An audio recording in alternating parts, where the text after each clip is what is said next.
जब sodium propionate को सोडालाइन के साथ गर्म करते हैं तो एथेन गैस प्राप्त होती है।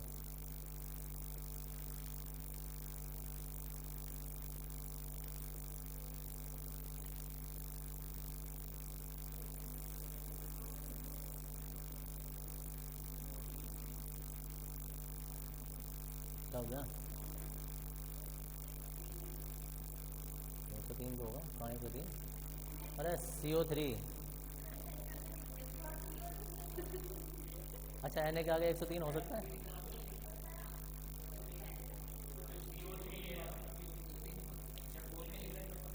तब तो कोई ध्यान नहीं दे रहे। सुने भी करो, देखे भी करो, देखेंगे जरा। अरे लिख लो, लिख लो।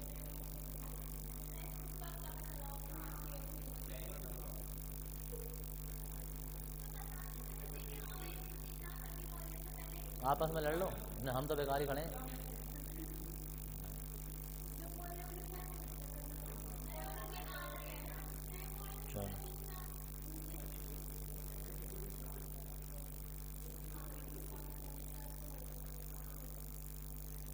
अब हो गया, पढ़ाई जाए तो लिख लो। इसमें लिखेंगे विधि में मैथेन के समान,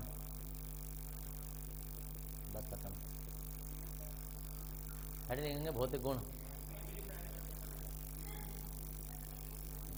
सेम चित्र है, सेम परिभाषा है, एथेन की जगह मैथेन लिखना होता जो तुमने कल चित्र बनाया था, जो मैथेन में लिखा था ना, उसमें वही चित्र है, वही सब कुछ है। प्रश्नाली में सोडियम एसिडेट की जगह सोडियम प्रोपिनोट डाल दोगे, आगे सब ऐसे हिंदी लिख दो। एथेन की जगह मैथेन हो जाए, मैथेन की जगह एथेन। वो बना लेना अपना, अपनी जगह छोड़ दो, या तो या एग्जाम आए तो अपना बना देना उसी जैसा। एग्जाम में अगर जो चित्र आए तो तुम्हें सेम मैथेन वाले ही बनाना है, तो दोनों बनाने, दो चित्र बनाने। हाँ, दोनों में अलग अलग बनाने ना। फिर अगर दोनों आएंगे तो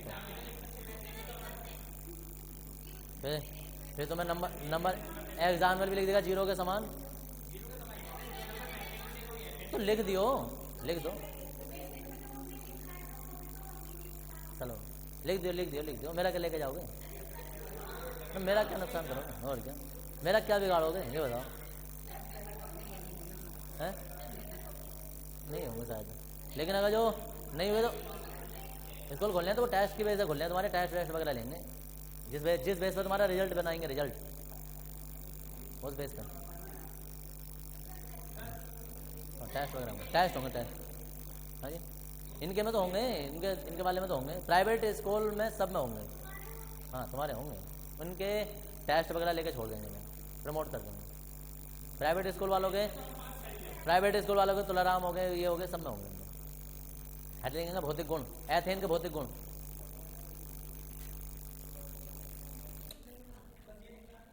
एथेन के भौतिक गुण नहीं लेने से हेडिंग डालो। इसमें लेंगे ये निम्नलिखित हैं,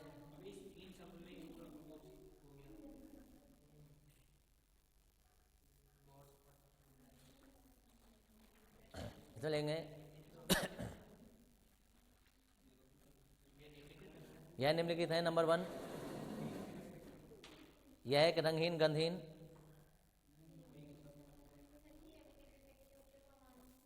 यह एक रंगीन गंधहीन तथा स्वादहीन गैस है।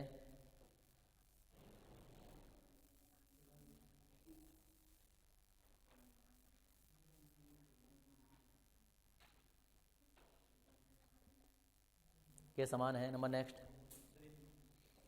यह वायु से हल्की होती है। यह रंगीन गंधहीन तथा स्वादहीन गैस है।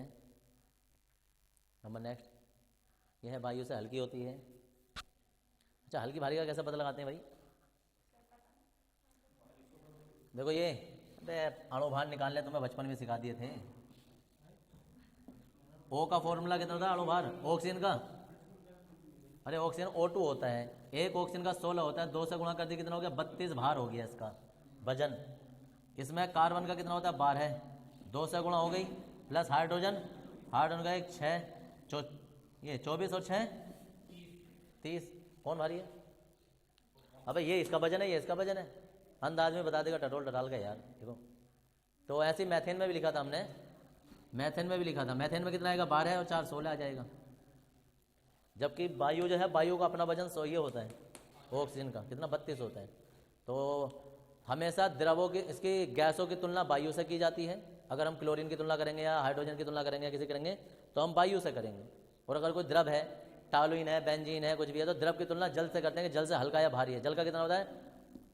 18, समझ गए?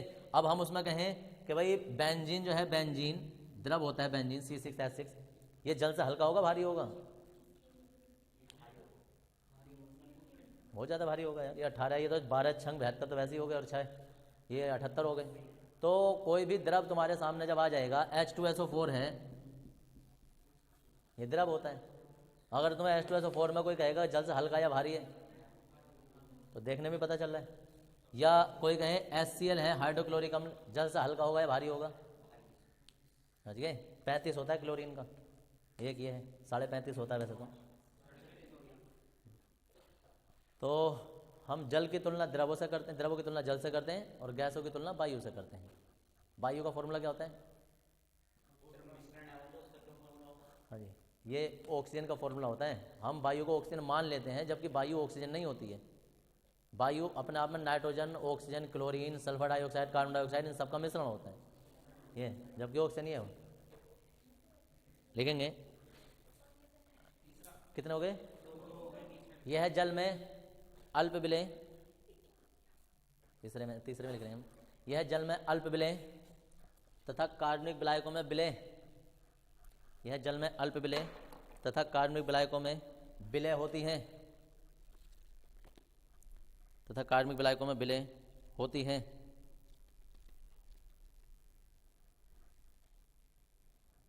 कार्बनिक विलायकों में विलय होती है। नंबर नेक्स्ट हेडिंग लिख देंगे रासायनिक गुण।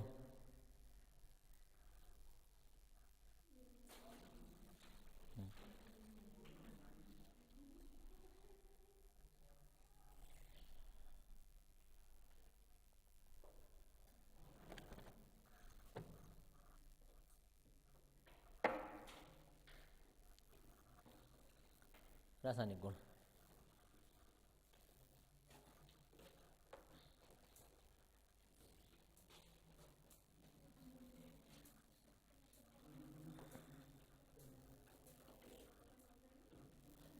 इसमें रासायनिक गुण में नंबर 1 हम लिखने वाले हैं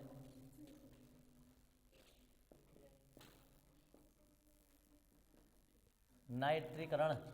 अब देखो इधर नाइट्रीकरण होता है C2H6। एक तो होता है एथेन को तुम ऐसे लिख सकते हो, या एथेन लिखने का एक तरीका ये होता है कि CH3CH3, ऐसे भी एथेन ही होता है। तो एथेन को जब नाइट्रिक अम्ल के साथ, शांत नाइट्रिक अम्ल के साथ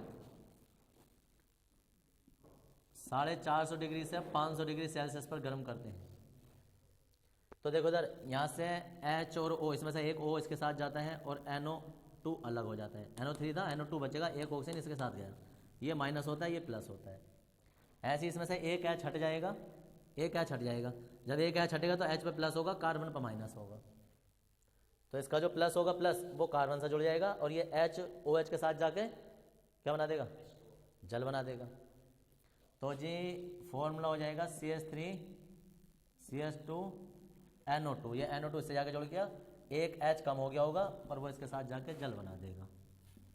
इसे कहते हैं नाइट्रो एथेन, है ना, पहले भी नाइट्रो एथेन हो गया। तो नाइट्रो एथेन बनता है। क्या परिभाषा लिखी जाएगी, परिभाषा लिखी जाएगी जब एथेन को, देखो सर, एथेन को नाइट्रिक अम्ल के साथ 450 से 500 डिग्री सेल्सियस पर गर्म करते हैं तो नाइट्रो एथेन बनता है। ये तुम्हें लिखना नहीं है एग्जाम में, ये सिर्फ तुम्हें समझाने के लिए था। तो लिखना चाहो तो लिख देना, वरना एग्जाम में तुम्हें CH3 NO2 ऐसा करके ये ओरिजिनल अभिक्रिया लिखनी होती है, लिखेंगे इसमें। जब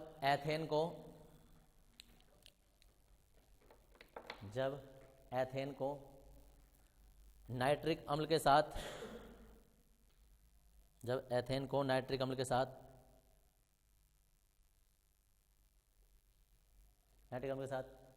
450 से 500 डिग्री सेल्सियस, 450 से 500 डिग्री सेल्सियस पर गर्म किया जाता है,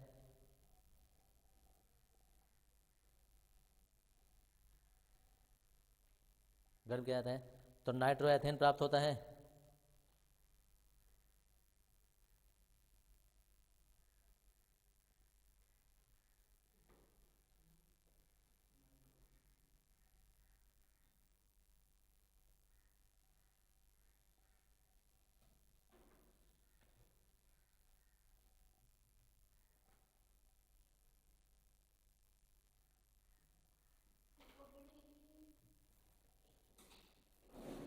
अभिक्रिया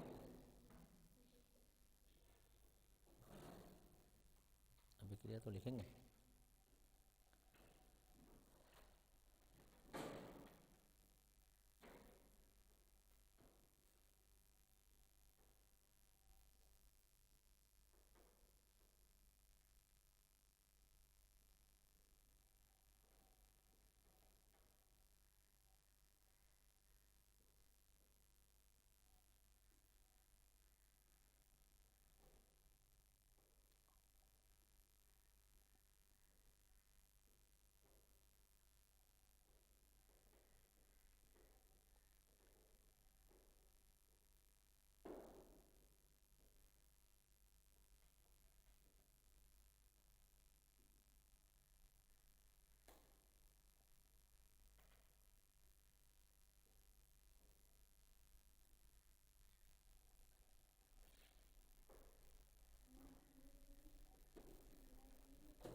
हो गया भाई।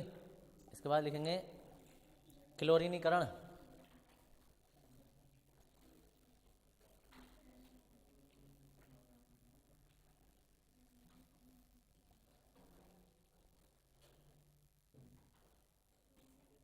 क्लोरीनीकरण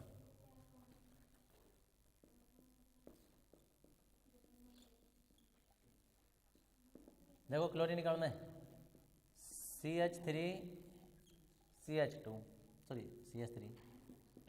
की क्रिया क्लोरीन से कराते हैं सूर्य के प्रकाश की उपस्थिति में। H नहीं समझते हो, सूर्य के प्रकाश की उपस्थिति में जब इसकी क्रिया कराते हैं तो इसमें से एक H निकल जाता है, उसकी जगह एक Cl आ जाता है। जैसे कल मैथेन में आ रहा था, CH3 CH2 Cl और HCl निकल जाता है। इसे कहते हैं क्लोरो एथेन, या इसका ये तो IUPAC नाम है, साधारण नाम अगर जो तुम लिखना चाहोगे तो एथिल क्लोराइड हो जाता है। वो वाला एथिल नाइट्राइड था पहले जो बनाया था, तो चाहो तो क्लोरो एथिल लिख दो या एथिल क्लोराइड लिख दो। क्या परिभाषा है? जब एथेन को, देखो सही तरीका अभिक्रिया लिखने का तो यह है कि हर किसी के नाम लिखे जाएं नीचे नीचे, वरना थोड़ा सा कम तरीका यह है कि अभिकारक और उत्पाद का नाम लिख दिया जाए। और अगर जो इतना भी टाइम नहीं है एग्जाम लिखना, कम से कम उत्पाद का नाम जरूरी होता है लिखना यहाँ, कि जो उत्पाद बना उसका नाम नीचे लिखा जाए। तो जब एथेन को क्लोरीन के साथ सूर्य के प्रकाश की उपस्थिति में अभिकृत करते हैं तो क्लोरोएथेन प्राप्त होता है। और ये अभिक्रिया आगे को नहीं चलेगी, कभी तुम सोचोगे बार बार एच हटते रहेंगे, जैसे मैथेन में एच हटते रहे थे और सीएल जुड़ते रहे थे, ये होता है। लेकिन एक विशेष परिस्थिति होती है कि CH3 क्लोरीन से जब हम इसे 400 डिग्री सेल्सियस पर गर्म कराते हैं, 400 डिग्री सेल्सियस पर, तो इसका एक एच हटेगा, एक सीएल आ जाएगा, फिर दूसरा एच हटेगा, दूसरा सीएल आ जाएगा, तीसरा एच हटेगा, तीसरा सीएल आ जाएगा, फिर ये वाले एच हटने शुरू हो जाएंगे, ये वाला एच हटेगा, फिर सीएल आ जाएगा, ये वाला एच हटेगा, फिर सीएल आ जाएगा, ऐसे ऐसे सारे एच हट जाएंगे और सारे सीएल आ जाएंगे। क्या हो जाएगा? CCl3 कितने एच निकलेंगे? 6 एच। वो 6 सीएल से क्रिया करके 6 HCl बना देंगे। इसका नाम होता है, वैसे तो हेक्साक्लोरोएथेन है, 1 और 2 है ना, तो 1,1,1 एक तो यहाँ हो जाएगा, फिर 2,2,2 हेक्साक्लोरो एथेन नाम हो जाएगा 2 कार्बन के लिए, हेक्साक्लोरोएथेन। लेकिन इसे कृत्रिम कपूर कहते हैं, कृत्रिम कपूर। और कपूर का मतलब कोई हीरो सा मतलब नहीं है, अनिल कपूर या रणबीर कपूर हो, ये कपूर सब जानते हैं, वो कपूर होते हैं। कृत्रिम कपूर जो मानव द्वारा बनाई जाती है। नॉर्मल कपूर एक अलग होती है जो कि जल में डालने पर या वैसे भी तुम्हें देखना वो एकदम से भागती है या ऊर्ध्वपातन हो जाती है, सीधे गैस में बदलती है, वो कपूर होती है। ठीक है जी, तो ये कृत्रिम कपूर का फॉर्मूला होता है। उस कपूर का फॉर्मूला C10H16 और वो ये होता है जो वो दूसरी वाली कपूर होती है। हाँ जी, तो ये तब की परिस्थिति है, क्लोरीनीकरण है दोनों अभिक्रियाएं। तो अब देखो इधर इसमें लिखा जाए, इसमें लिखेंगे और इसमें लिखेंगे, दोनों पहले इसके बारे में लिख रहे हैं, लिख के रहे हैं यार, मैं ही लिखवा दूँ। जब एथेन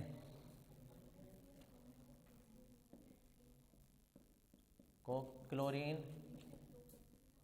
के साथ सूर्य के प्रकाश, लिखो अभी ये अभिक्रिया, प्रकाश की उपस्थिति में अभिकृत कराते हैं तो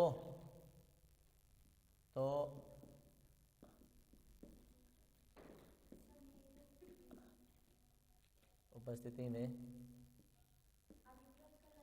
अभिकृत कराते हैं तो एथिल क्लोराइड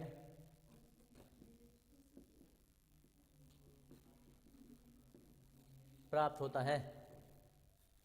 और जब एथेन को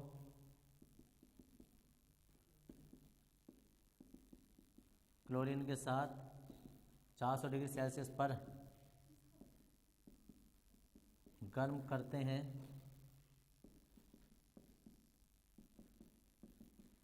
तो कृत्रिम कपूर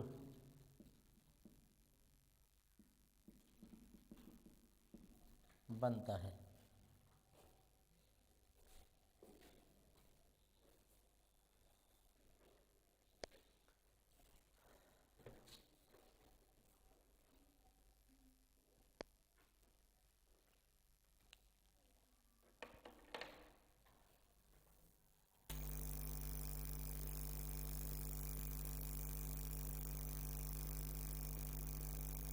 इसका एथेन का उपयोग लिख देते हैं। तो इसका उपयोग पहला उपयोग लिखा था इसका कि एथेन का उपयोग विभिन्न कारखानों और उद्योगों में किया जाता है। नंबर नेक्स्ट है कि एथेन का उपयोग विभिन्न रासायनिक यौगिकों के निर्माण में किया जाता है। इसका उपयोग विभिन्न रासायनिक यौगिकों के निर्माण में किया जाता है,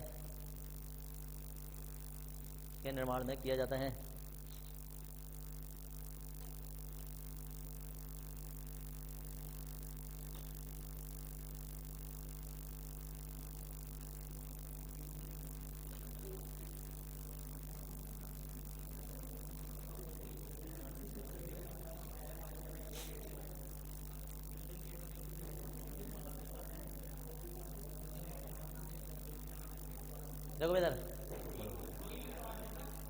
हाँ बस दो। इसके बाद है एथेन बनाने की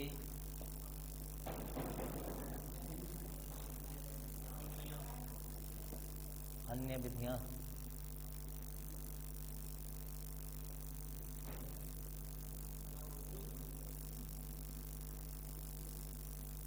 अन्य विधियां बोर्ड्स अभिक्रिया है ये कोल्बे अभिक्रिया से बनाएंगे ये विधि।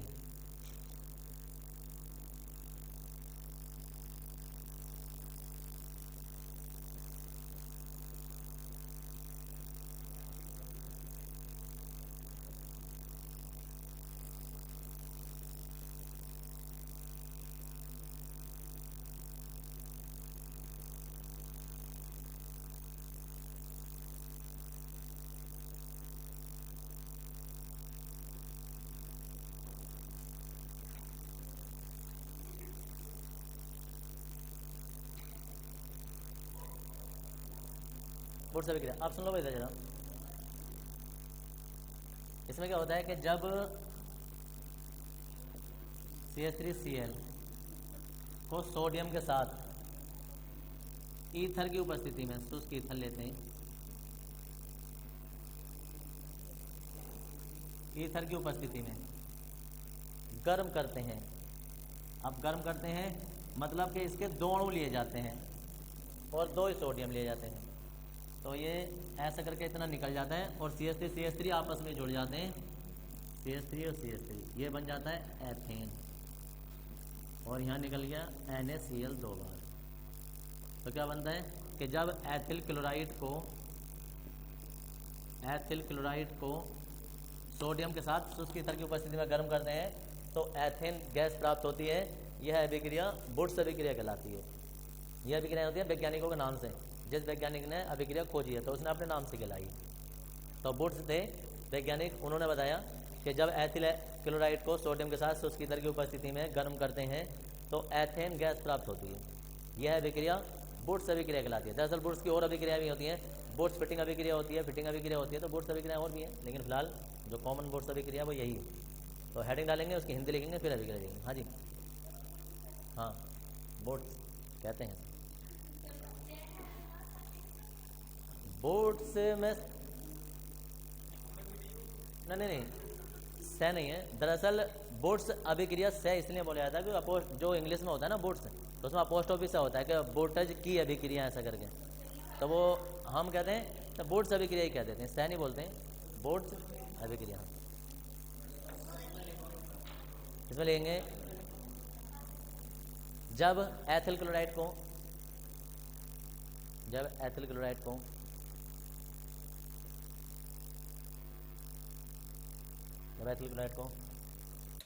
सोडियम धातु के साथ, जब एथिल क्लोराइड को सोडियम धातु के साथ, सोडियम दो साथ नाम एक साथ बोलना है ना, शुष्क ईथर के साथ हम सोडियम धातु के साथ शुष्क ईथर की उपस्थिति में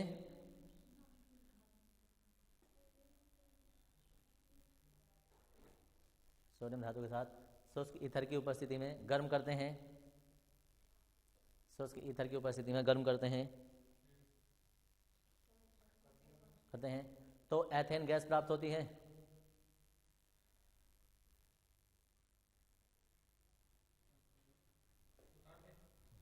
एथेन गैस प्राप्त होती है।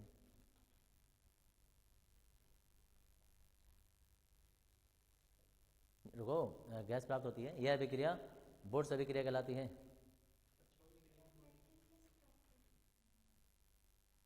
एथेन गैस प्राप्त होती है, अभिक्रिया बुर्स अभिक्रिया कहलाती है।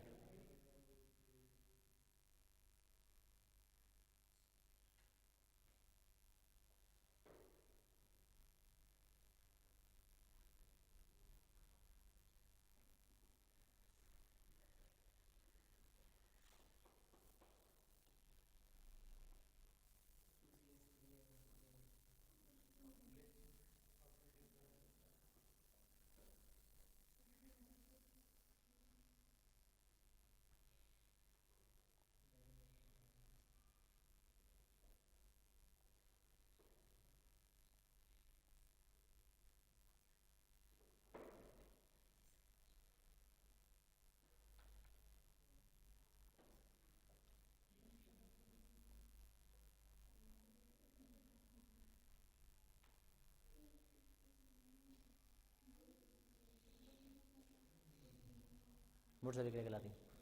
ये हो गया भाई, अभिक्रिया हो गई।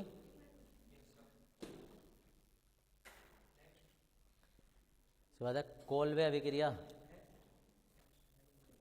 दूसरी कोल्वे। अब ऐसे सोचो, कोल्वे है ये अंग्रेजी नाम है, कलवा अभिक्रिया नहीं है, ये इंडिया का नाम होता, समझ गए। कोल्वे तो उनका हो गया। अब हमारा के नाम होते तो उल्टे सीधे नाम होते, पप्पू की अभिक्रिया, कोल्वे की अभिक्रिया, कलवा की अभिक्रिया, छोटू की, दीपक की, ऐसे क्या नाम होते। तो देखो सर मैच हो जाते हैं। हाँ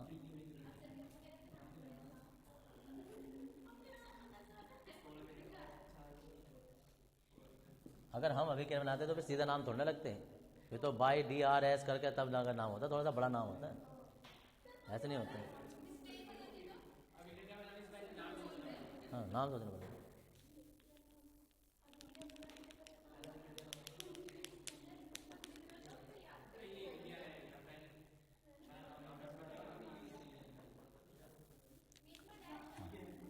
ना डैश नहीं, या करके इसका दूसरा नाम भी होता है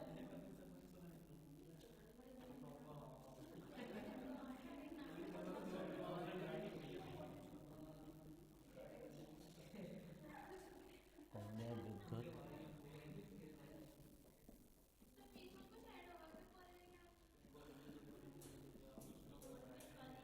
कोल्वे विद्युत अपघटन अभिक्रिया,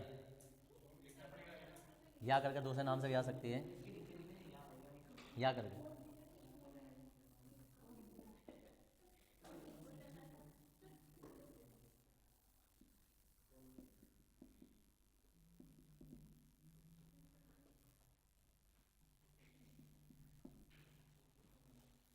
देखो इधर, जब सोडियम एसिटेट का विद्युत अपघटन कराया जाता है ना, तो प्लस माइनस में टूट जाता है, आयनों में टूट जाता है। ये आयनों में टूटता है मतलब CH3COO माइनस अलग हो जाता है, Na+ अलग हो जाता है।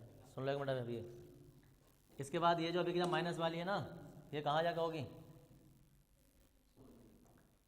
माइनस वाली अभिक्रिया होती है कैथोड पर, कैथोड पर। अब कैथोड पर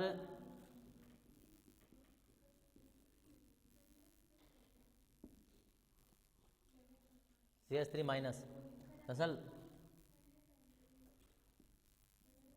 इसे एनोड पर लिखा है। अब ये क्या करता है कि एनोड पर CH3 में से माइनस त्याग देता है,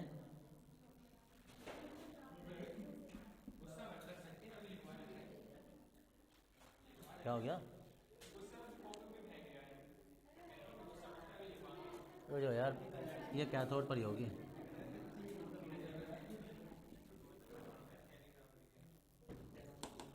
ये हो जाता है मुक्त मूलक बनते हैं। अब ये CH3CO जो है, इसमें से ये 2 अणु लिए जाते हैं, इसके 2 अणु। इसमें से CH3 तो अलग निकल जाता है,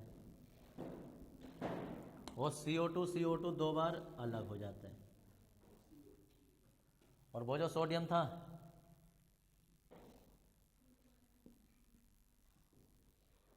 पता है एनोड पर, और वो एनोड पर क्यों? हाँ मुंह से तो आवाज आ रही है। इलेक्ट्रॉन ये ग्रहण करता है यहां से,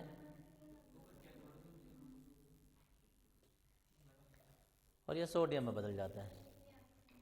तो जी अब कहाँ गया भाई हमारा Na और CO और हाँ जी, इसकी अभिक्रिया कराते हैं हम Na की जल से अभिक्रिया।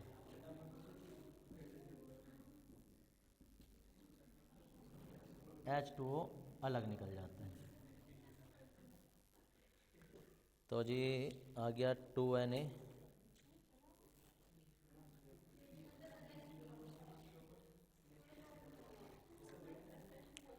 और ये मिलती है हमें एथेन।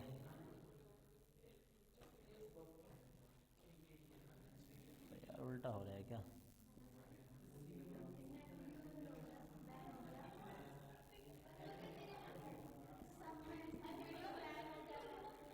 अब देख लो इधर, अरे दोबारा से देख लो इधर। अब यह है सोडियम एसीटेट।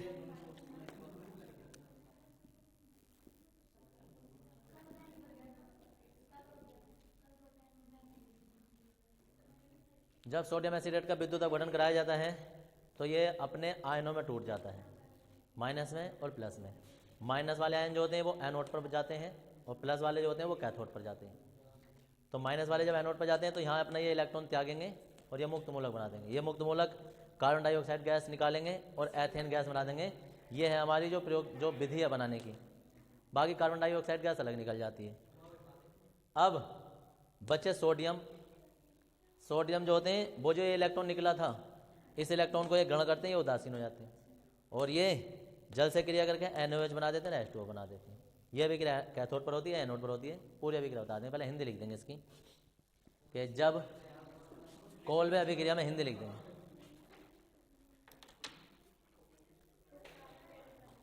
जब सोडियम एसीटेट,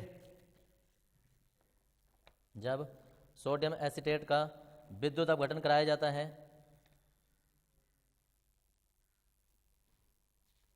जब सोडियम एसीटेट का विद्युत अपघटन कराया जाता है तो वह विद्युत अपघटन कराया जाता है तो वह सोडियम तथा एसीटेट आयनों में सोडियम तथा एसीटेट आयनों में अपघटित हो जाता है।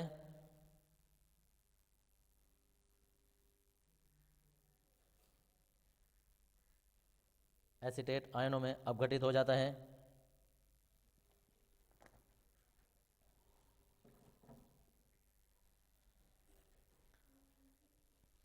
अपघटित हो जाता है जिससे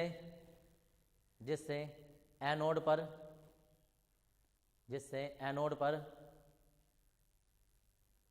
एथेन गैस प्राप्त होती है, जिससे एनोड पर एथेन गैस प्राप्त होती है।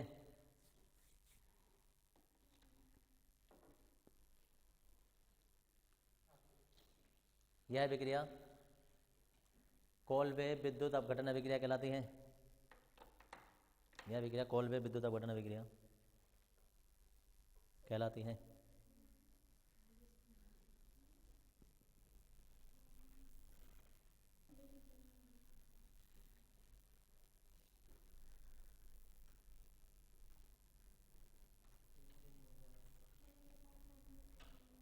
उतार देंगे।